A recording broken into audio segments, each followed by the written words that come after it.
everyone. It's been a while since October. So of course, the first thing on the agenda is to approve minutes from October. Did everybody get them? Okay. Did anybody have any corrections, concerns? Good. Okay. I make a motion to approve them. Second, Mayo. Okay. Then the minutes from October 8th are approved. All right. Next is the treasurer's report. Okay, that's me. I'm going to report that the handicapped parking fund, we have $3,221.05. And that's higher than the last time. Yeah. Okay, a minute. Whoops. And the other one, Available for loans? is it available for loans? Well, I don't really know. Just kidding. Just Just kidding. let me know. And the other one, I must confess, I am looking at this for the first time, and it's Munis. So I'm going to go to the available budget is $300, which is the last line item. That's what it looks like to me. I'm not actually used to looking at them in Munis, so, but that's the last digit. So I'd say that's what it was. Okay. Is that one? Thank Good? you. Okay. Sounds good. So we'll accept the treasurer's report.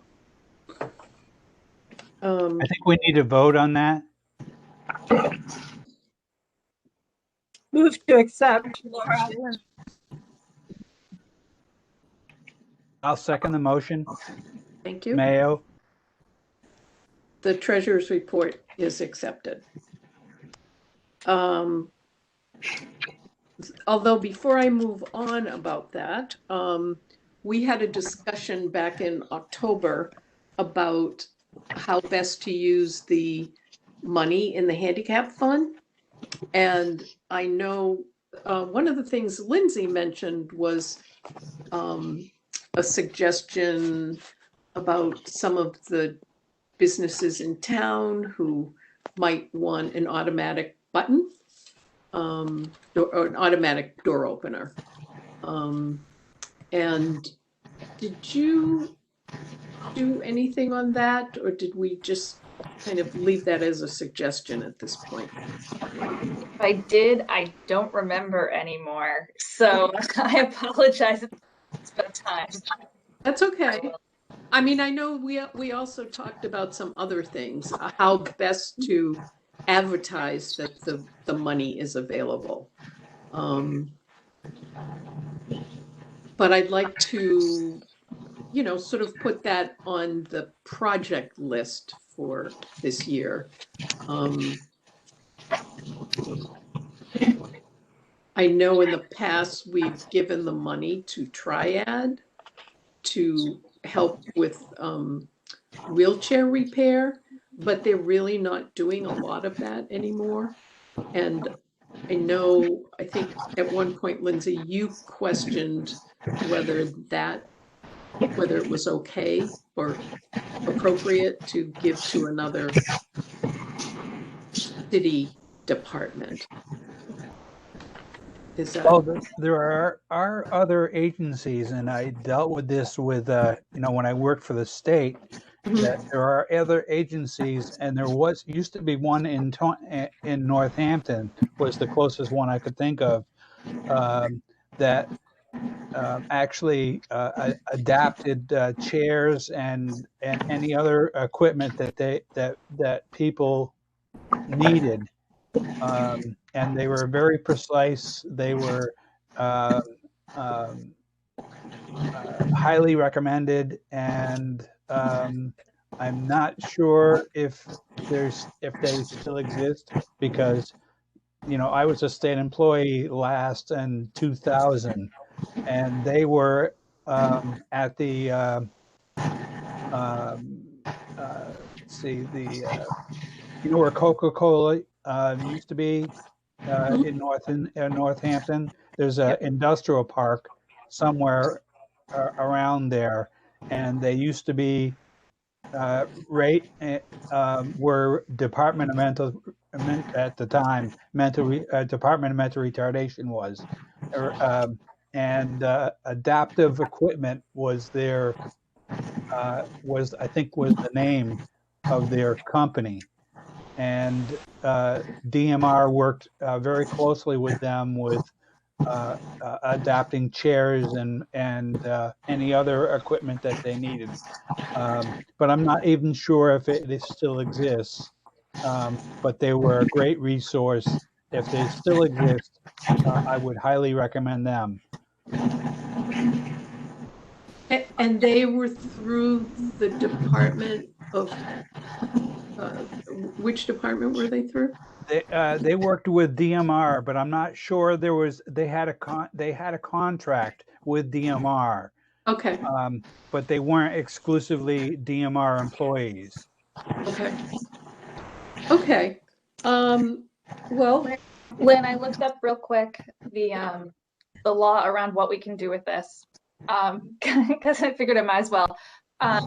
Expenditures from the account shall be made on the recommendation of the Commission on Disabilities in accordance with the procedures of city or town, including the approval of the mayor and the city council. So anything we wanted to spend it on would have to go through the mayor and the city. through them. Okay, And it also says it shall be used solely for the benefit of persons with disabilities. right. In Greenfield. My understanding is it's in Greenfield, or is it Franklin County? I would assume Greenfield. It doesn't say it has to be, but I would assume that pass it through your mayor and city council. I can't imagine that they'd. Right. Duh, sorry. Okay. All right, well, let's just think about it a little bit more, and maybe come back the next meeting or after, with some ideas, to continue with some ideas. But I do like the idea of of businesses having some automatic door opening. I think that would be helpful, but I certainly want other folks to have access to it as well. Right. And if I may, I would recommend that the money be spent on truly local businesses, not something like Wendy's or Right. McDonald's or something of that nature. We have a bookstore that's truly in need of on Main Street needs help, and any help that they can get,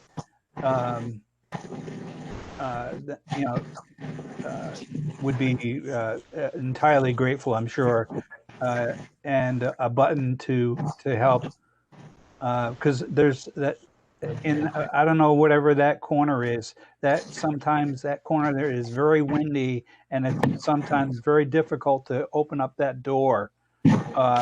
So, and it's a heavy door to begin with. So if there was a button to help people with specialized equipment or a wheelchair, then I would that would be my first choice, is helping out local people and local businesses first off. So Yeah, good point, because any of the corporate places can manage that on their own. I know that Ginny did a nice job with the bank, and they, which bank was that? People's, it's the People's one Bank. on Federal Street. Yeah, once we And brought it to their attention. they took care of it with their own, but I totally agree with you, Doug. I think that's a great idea. Let me give Laura a chance to speak. She wanted to make a point. No, I think that my curiosity has been addressed. Thank you. Okay. Okay. So on open issues, I have a status of invitation to the department heads. And I know Lindsay was going to help start scheduling people, but I wanted to hold off this visit because we hadn't visited for a while. So if anybody has a particular request for a visitation from a department head, please let Lindsay know. The other reason that I wanted to speak about the department heads is a while ago, all of you are, I'm sure, are familiar with the transition plan. And one of the things that was identified as a problem for the city, first they addressed barriers, but the second thing they addressed were programs and services. And they identified 19 departments and their ADA training and ADA policies. And out of 19 departments, only 2 had ADA policies. So Let's start with the school. pardon me? Let's start with the management of the school. Well, the school was the only one that had a full policy. And evidently the planning board has a policy, but Yeah. I'm talking about what was in the newspaper this morning regarding management just basically disregarding ADA rules regarding their treatment or interactions with teachers. And that was very disturbing to me to read that in a town that's we're reaching out and helping out stores and people and things of that nature. It makes a good sense that we make sure that the people that are teaching our children have that same right. And they are unionized and they are fighting about it. They're negotiating about it, but they are just to come out with that kind of a statement that we don't feel like it's necessary to accommodate our teachers when it comes to ADA, which is the law of the land. That strikes me as not very worthy of a town that should be compliant with that. well, I'm sorry I didn't see the story this morning. But as I mentioned with this transition plan, it's something that the town is supposed to be working on. And I spoke with Jeff Dugan from the Mass Office on Disability about this. And evidently, the Mass Office on Disability has a program that they run for municipal employees to educate them about the ADA and the Rehabilitation Act and developing policies. So I wanted to put that out as a project to do this year, because it's something in the transition plan that we need to address. Obviously, with COVID, I know that the departments are stretched to the limit, but I thought it's going to take some work to prepare it. So I just wanted to let people know about it, and I'm going to send you a PDF of the program that MOD runs. And it's an example of one that they ran, I think it was for the town of Canton, one of the towns down there. So I just wanted to let you know that that's coming and that you could take a look at it. And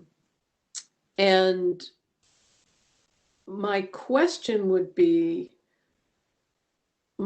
to Jeff was, is this something you can do over a video conference, for each department head? Or is it something where you have to gather every person from the departments and have a teaching session? And he was going to look into that, because essentially the way they've always done it is, like the town of Greenfield would hold a meeting and say, okay, all these department heads have to come on this day, and MOD would come and do the training. I'm not sure that how practical that is right now, but I just wanted to give you a heads up to look in the transition plan about the section that I'm talking about on page 17. And that I will send you the PDF that Jeff sent me that has the program from MOD for the department head training. Okay.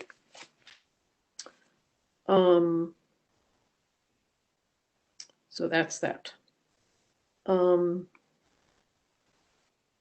next thing on the agenda is, I'm sorry, did anyone have any questions about that or? Comment, if I may?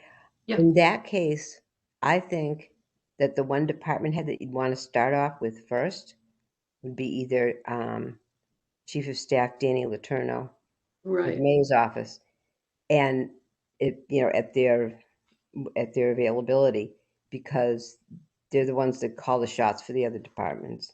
Right. Like just a thought over and out. Yeah. Great suggestion. And I know, Lindsay, we had her on the schedule at one point to come.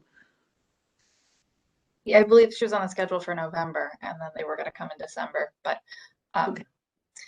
we had some hiccups. So once we're back in the swing of things, we'll get everybody scheduled. Okay, thanks. Doug? Another person who would be a good person is Director Warner from the DPW, because he ends up doing a lot of the work, physical work in town if it's needed. Their department is very good and very cooperative. I've worked with them, especially on the Wells Street project. They were super cooperative. They were super fast. They were right on the money. They even had extra money so they could do a little work on the other side of Wells Street. I wish that they were able to do a few more things in and around that that area, because but they really can't do it because it's not town-owned property. It's owned by a business, and they were complaining about the driveway where it was they wanted the driveway paved, and that's not something that the town does if it's not town-owned property. Right. If they had a problem with the sewer, that's one thing. But if they have a problem with the driveway, they're a private entity, and they certainly could have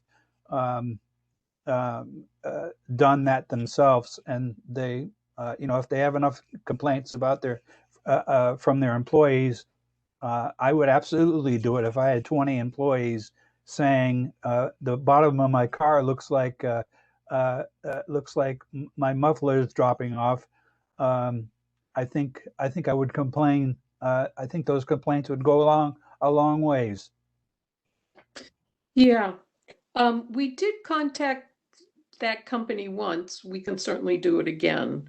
I, I'm just wanted to finish up with this because I do have on the agenda about the streets. Right. And working with Marlo. So if you don't mind, if I can just address that in a Sure. couple. Okay. So let's go on to the FRT and the Elm Terrace Bus Stop. I was hoping that Laura could give us a little update on what happened at the meeting or what the status of that is.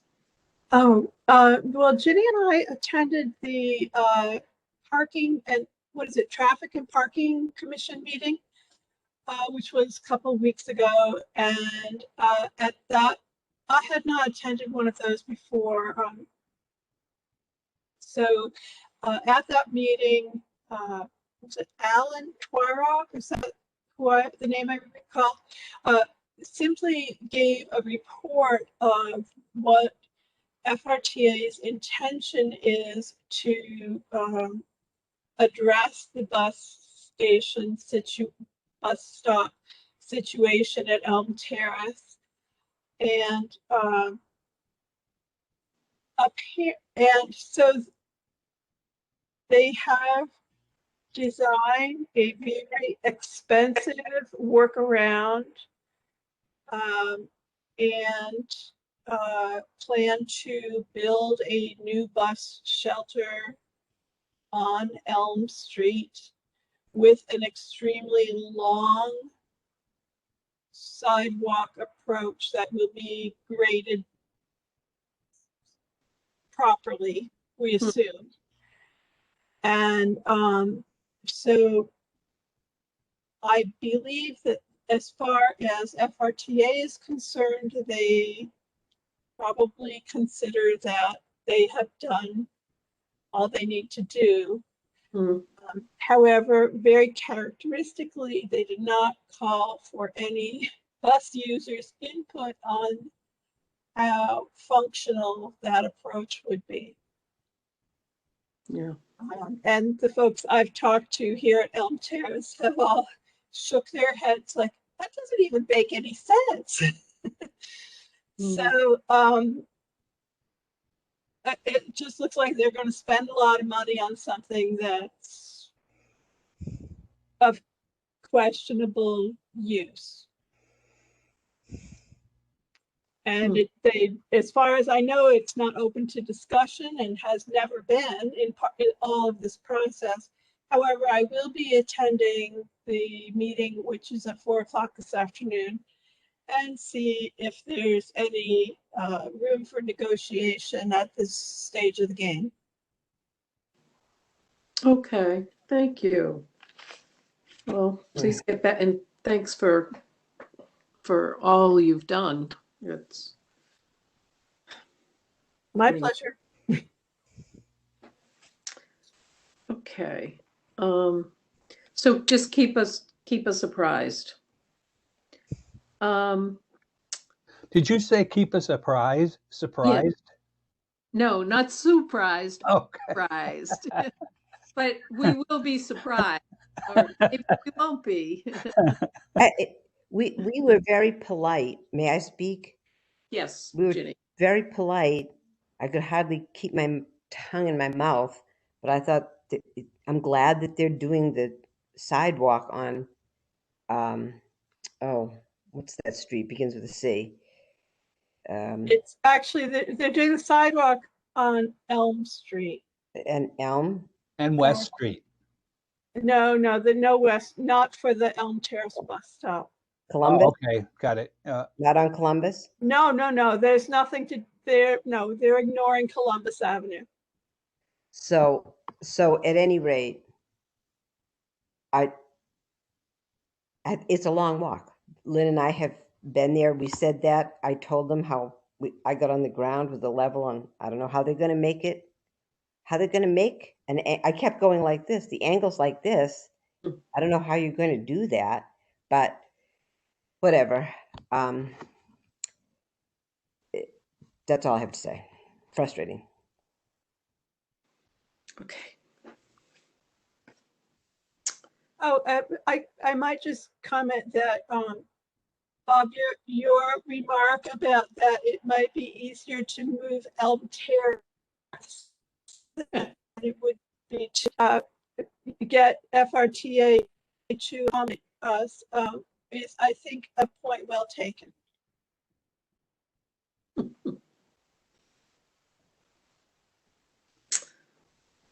Okay.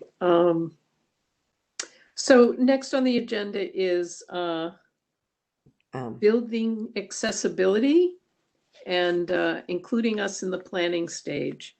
And before I ask Bob to talk a little bit about the library, I wanted to make sure I brought up something he mentioned in an email to me about Barber Avenue. Do you know anything about that, Lindsay?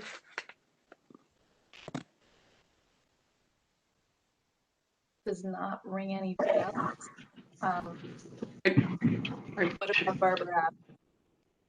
Okay, can I have Bob speak? He can fill us in. As I drive past what used to be the trailer park there on Coleraine, if you look up into the woods, there's a house being built that looks like it's fairly large and long. And I couldn't find a building permit for it in the town's building permit database, but it's a little hard to use. I believe the address is 10-12 Barber Street.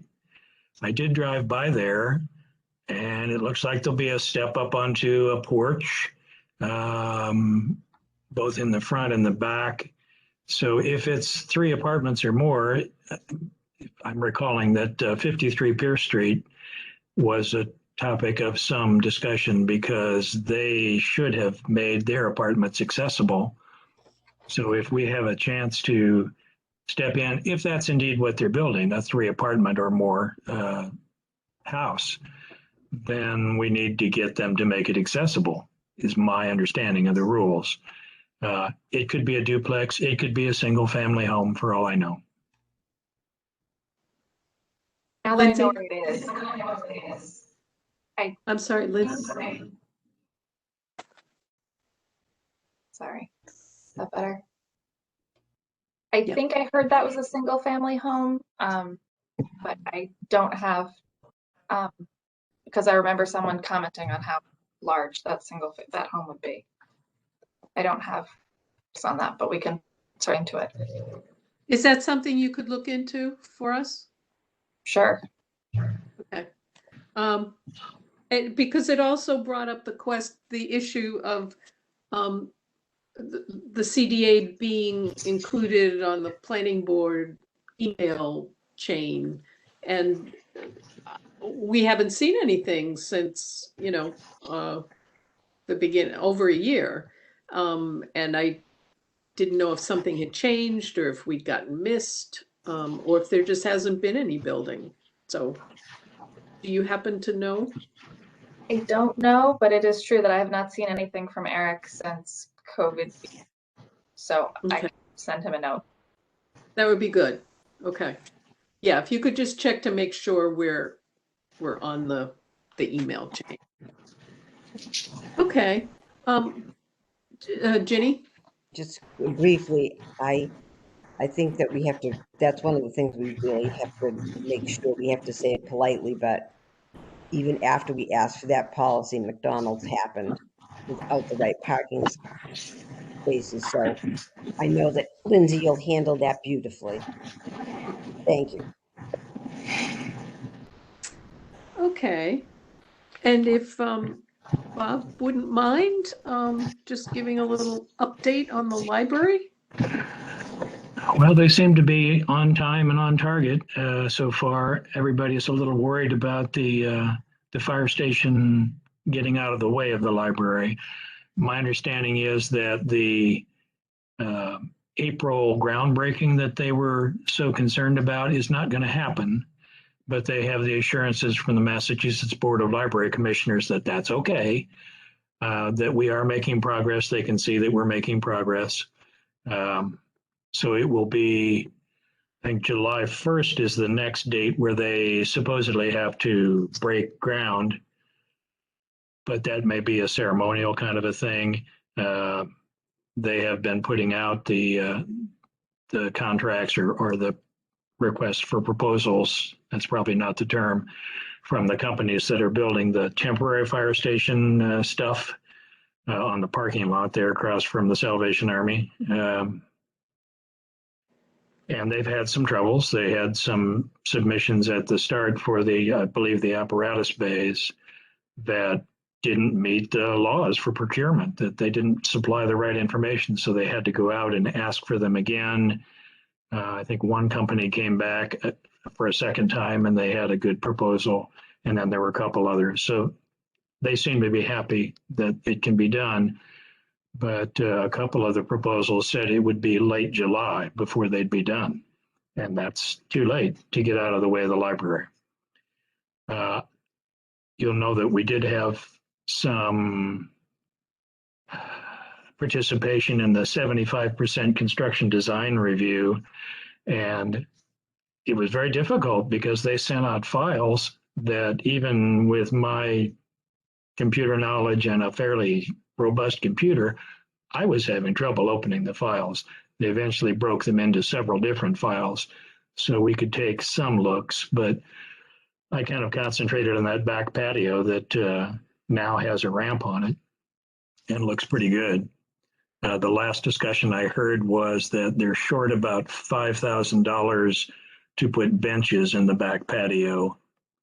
So they're looking for somebody with deep pockets to say, oh, yes, I'd like to sponsor those benches. But really, they've got some things in alternates that I think will be called in and restored. So when the contract goes out to build the library, they'll say, okay, here's the library.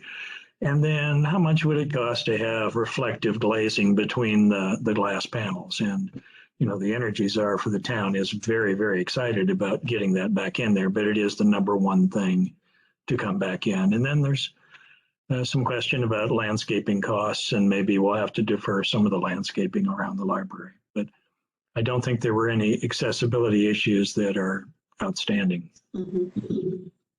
Good. So we'll be able to keep the bathrooms? As far as I understand, they're going to build 6 different single bathrooms, and, you know, just if the door's unlocked, it's your bathroom. And 2 of those will be wheelchair accessible and big enough to have an assistant if you need an assistant. Okay. Thank you. You're welcome.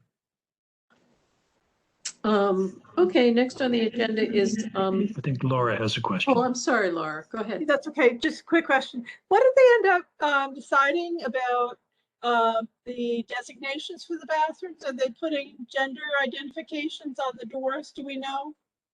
I believe it's just going to say toilet. Okay. All right. Thank you. Mm-hmm. Oh, and what about the parking spaces? Were we going to be able to get them or lose them, or that was?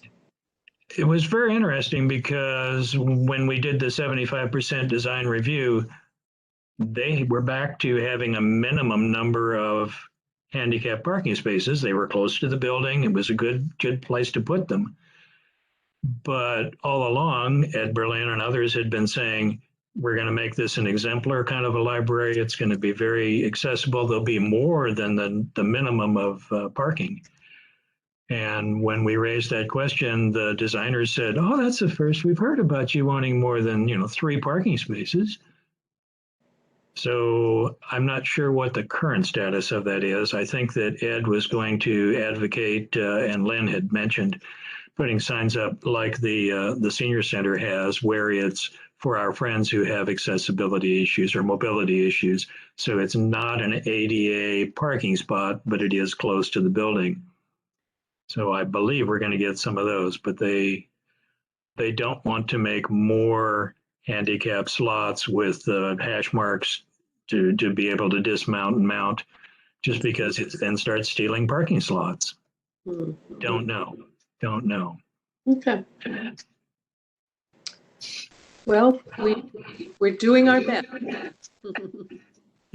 Don't they by law have to have a certain percent of parking spaces if given the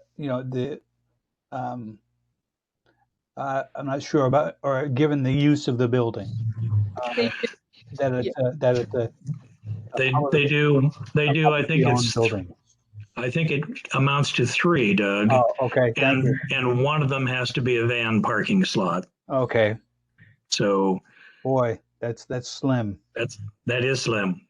Yeah, But Thank There you. is some. it meets the requirement, yeah, Unfortunately, yeah. there is some talk about perhaps putting accessible parking on the street. I know I've talked to people who say, I don't want to be climbing in and out of my car with my wheelchair on the Yeah. street. My goodness. So I don't think that's going anywhere. Yeah. Ginny, did you? Just, I knew that I knew what the regulation was. They have to have so many. If it's a commercial company or somebody that's doing a special permit, you can actually say to them, we want more. Where this is a municipal project, I think it's just incumbent upon the citizens to say, we don't think that that's enough. I've already said to Ed Berlin, that's a foolish idea. I said it nicer than that. A foolish idea to have them on the street just like that. And I thought, no, but people are paying for this. Yeah. And this is the fastest growing senior population. Let's plan ahead. Okay, so the squeaky wheel gets the oil. We all know who's on the library committee. That's that, over and out. Okay. Well, we'll keep squeaking. I'll mention it to Ed as well. Okay, just wanted to bring up the COVID-19 information, and just wanted to first acknowledge Ginny and Bob, who are volunteering at John Zahn Center, and thank you. It's means a lot. Just wanted to acknowledge their contribution.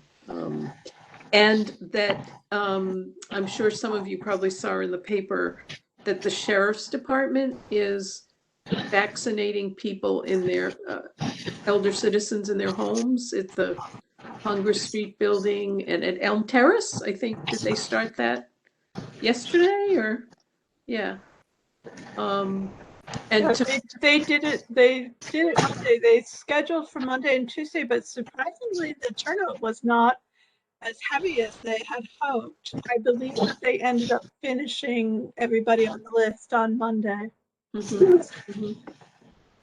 Okay. May I ask a question on that? Was Yes, that Jen. in conjunction with Jennifer Hoffman or the GHA? Who do you think initiated that, Laura? It was a collaboration with LifePath, the Sheriff's Office, and the Housing Authority. And the Housing Authority? Yeah. Okay. So my understanding is you can contact the sheriff's department if there are folks who are homebound and they need a vaccination. Yeah.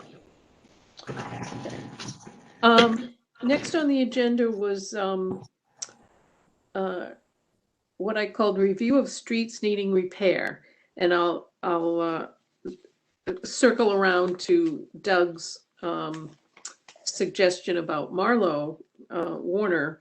And I know last year, my God, year and a half ago, Marlo came to our meeting and we discussed street planning. And I do even remember making up a list of streets.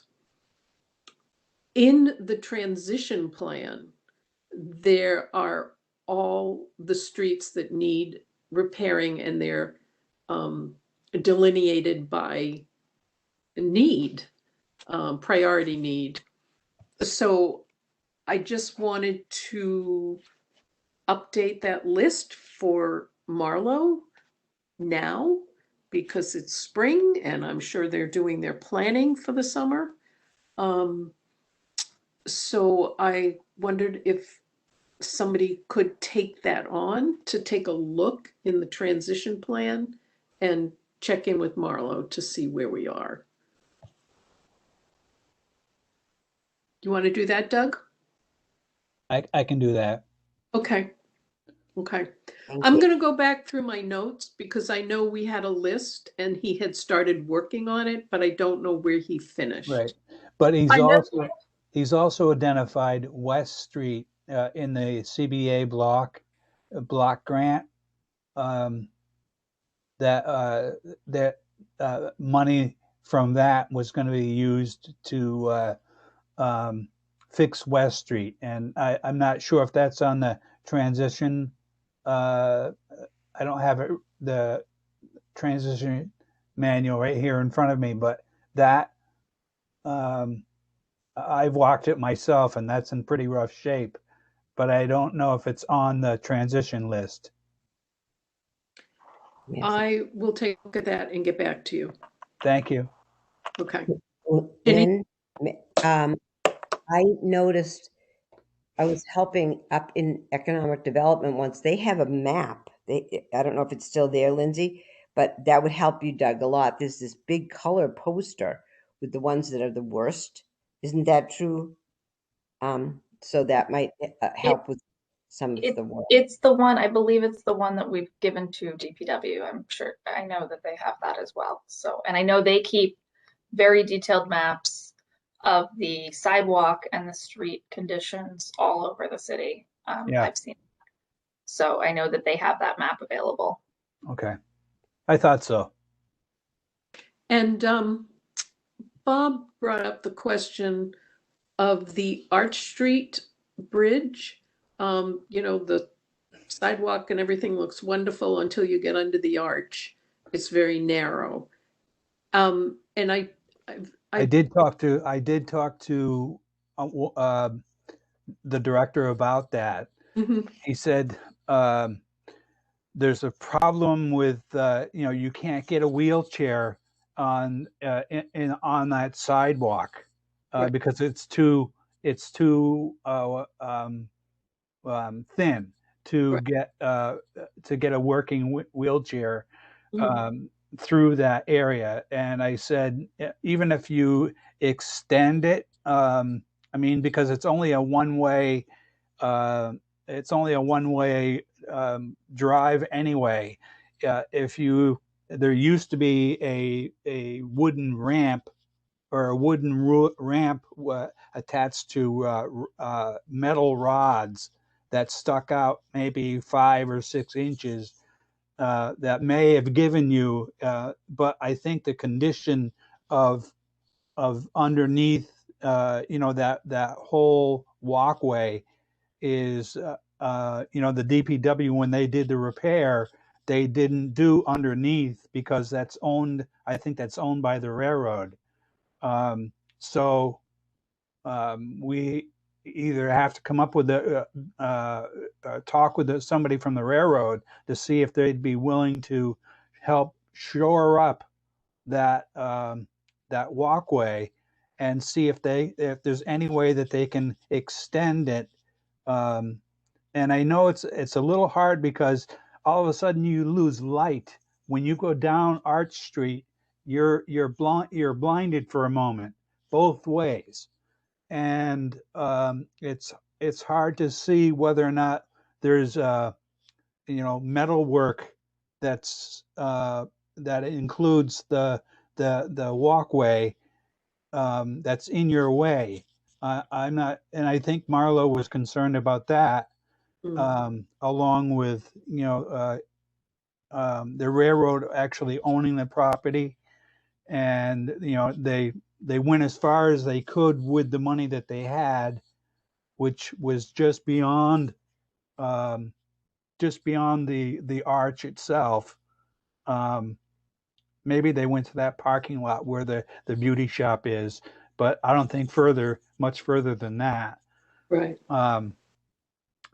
But I would severely love to see that, because having senior citizens walk from 75 Wells Street, a lot of them have walkers and wheelchairs and adaptive equipment that that is on the way to the John Zahn Center.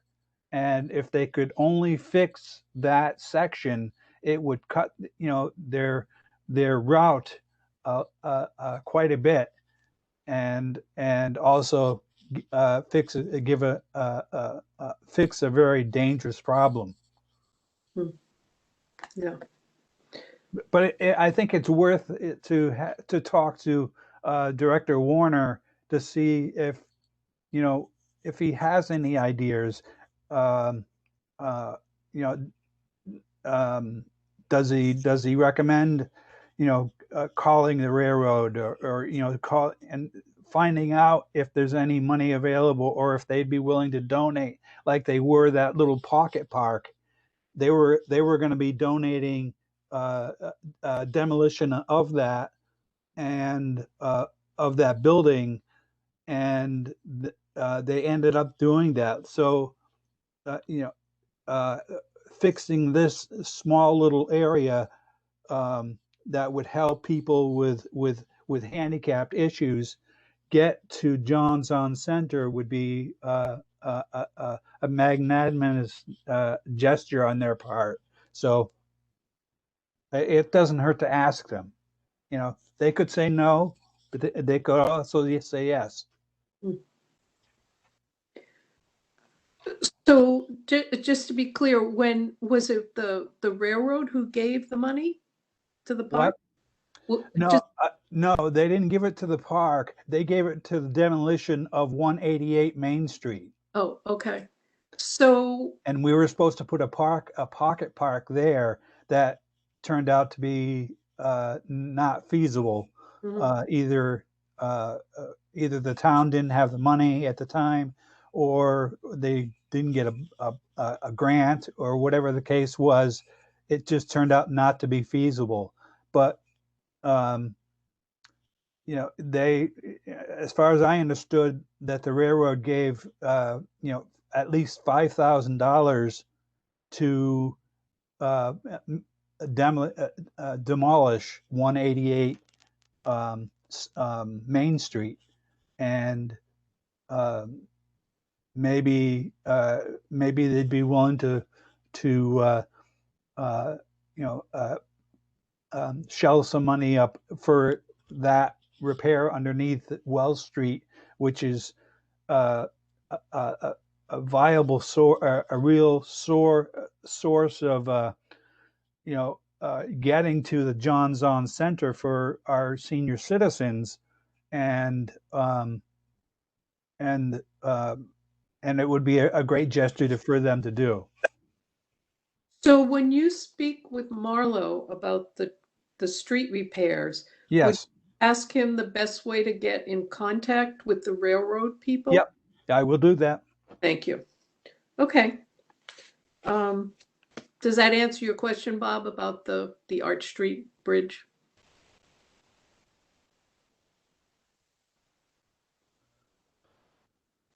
It does. I wondered too about the sidewalk that goes down from, I guess, from Wells down to under the arch.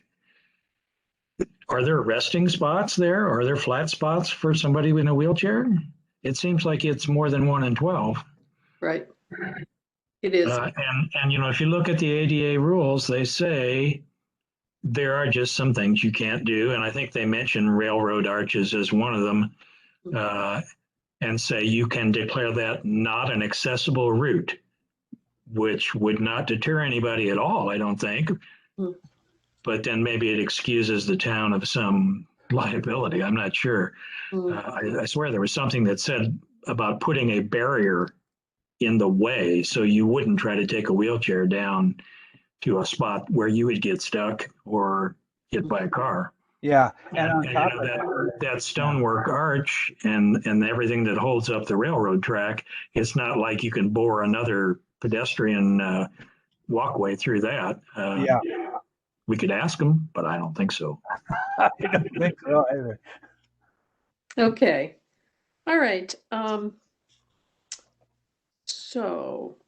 Oh, and just quickly about the street repair on that same topic.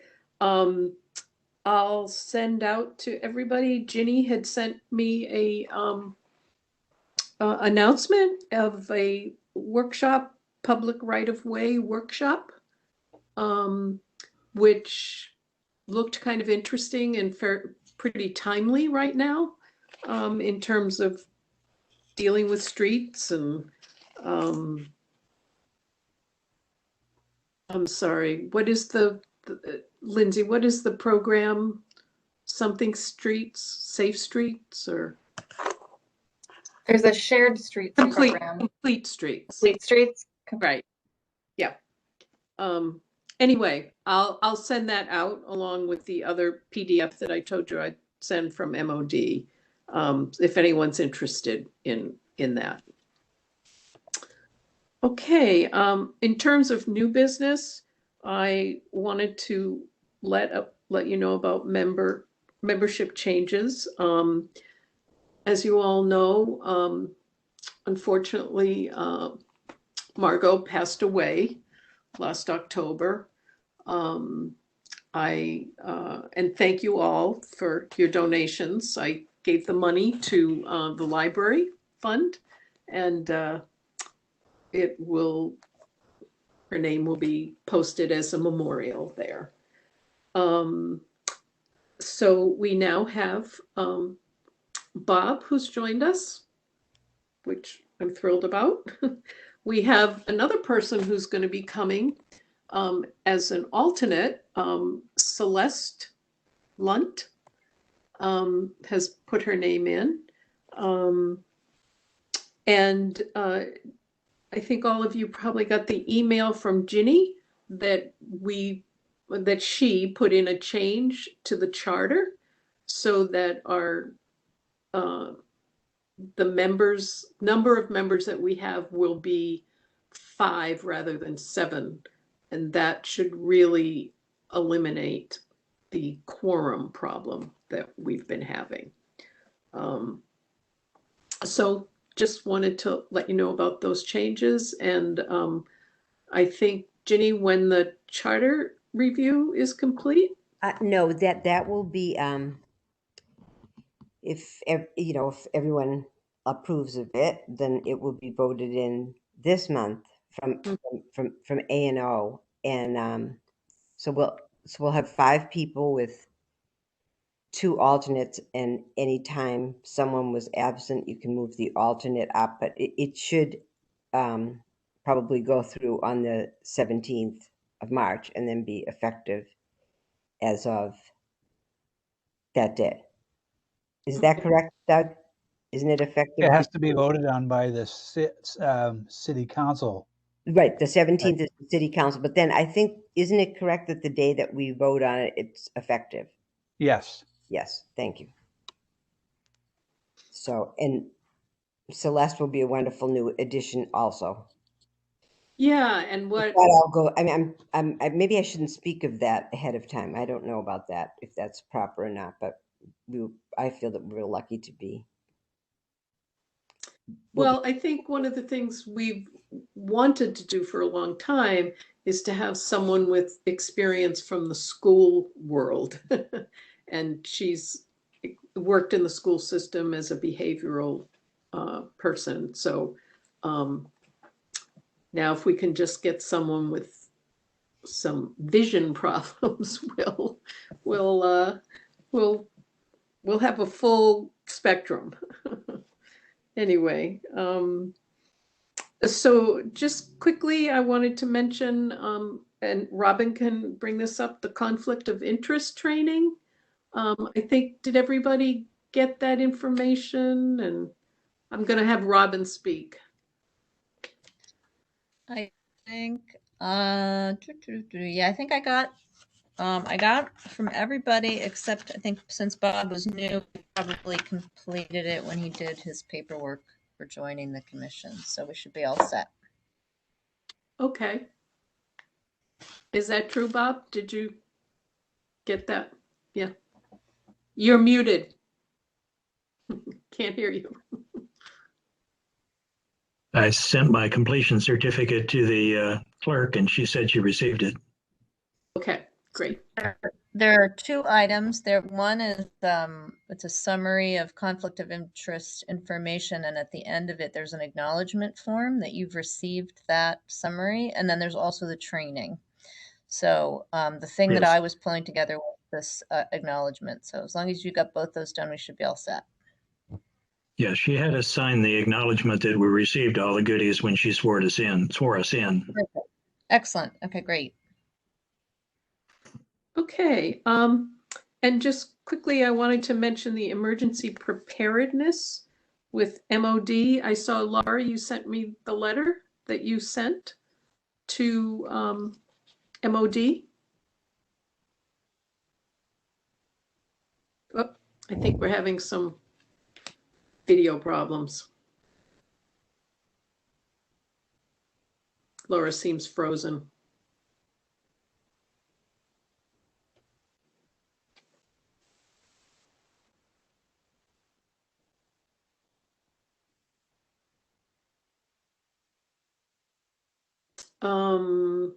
I guess I'll move on, and if Laura comes back, it really, what I was mentioning was that Laura had wanted to have an emergency preparedness training at Elm Street for the Elm Street folks.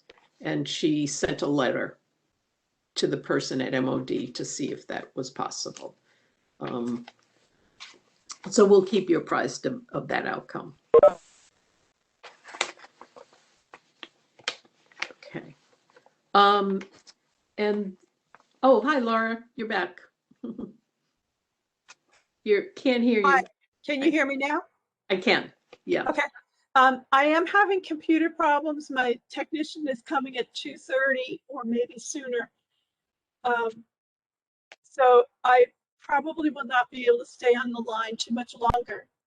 But I kind of forgot what I was supposed to be talking about. Oh, that's fine. It was just, I was letting them know that you had sent me the letter about the emergency preparedness program at Elm Street. So just keep us posted. Okay, yeah, I just sent an inquiry out to see if there was some more information about the training. So Yeah. That's where it's at. Good, okay, Thank you. just letting them know. Thank you. Okay, and then I didn't know if anyone else had any announcements. I will give more information on the MOD Disability Summit. If you don't mind, the next time we meet, I'll just pull things together. You know, there was just some information about resources, but as Bob said, I've had some mixed experiences with Mass Match in the past as well. But both they and the New England ADA Center have on-site places that you can go and try out equipment and like if you're thinking about buying something, you know, I don't know, talk, you know, text to talk program, evidently you can go there. And the same thing with the ADA Center. They don't have computer equipment, but they have design, both furniture design, room design, ergonomic things.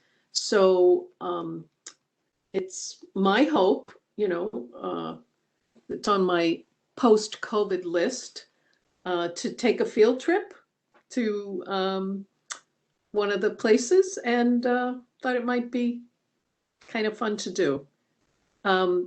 Lindsay? I'm in a group, the Franklin County Resource Network, with Brian over at UCP, who does the mass match stuff, I believe, and with Jim Walenko of LifePath, who also is involved in some of that. I don't know if you guys would ever want them as speakers or whatever, but just putting it out there that I have this connection with them. Sure. So if that's something that was interesting to people at some point. Absolutely. Yeah. Yeah.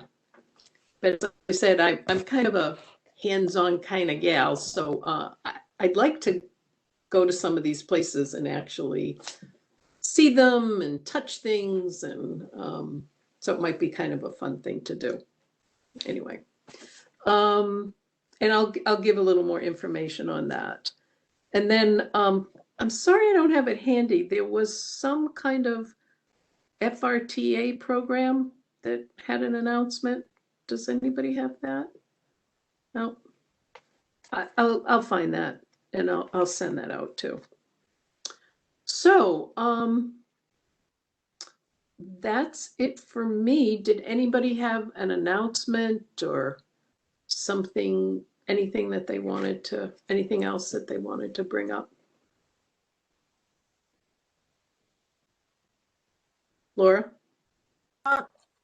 Yeah, hi. I can tell you that there is a somewhat new, I think it's been going for about a year now, effort that LifePath is spearheading, and it is I don't recall the name exactly, but it is an effort to make our community more friendly to an aging population and a population with Alzheimer's, and looking at ways to, pardon me, create networks and develop the environment so that it's more supportive to our aging population. And that, once again, that is LifePath that is putting that together. And is that a workshop to come, or? It's an ongoing program. Mm-hmm. And they have involved, they've called for various community partners to be involved in the planning and effort, and in their efforts. I just came across it recently, just as a resource to be aware of, as something in the community. Thank you. Thank you. Okay, if no one else has anything, we're doing good. I'm gonna get out of here. I'll move to adjourn then.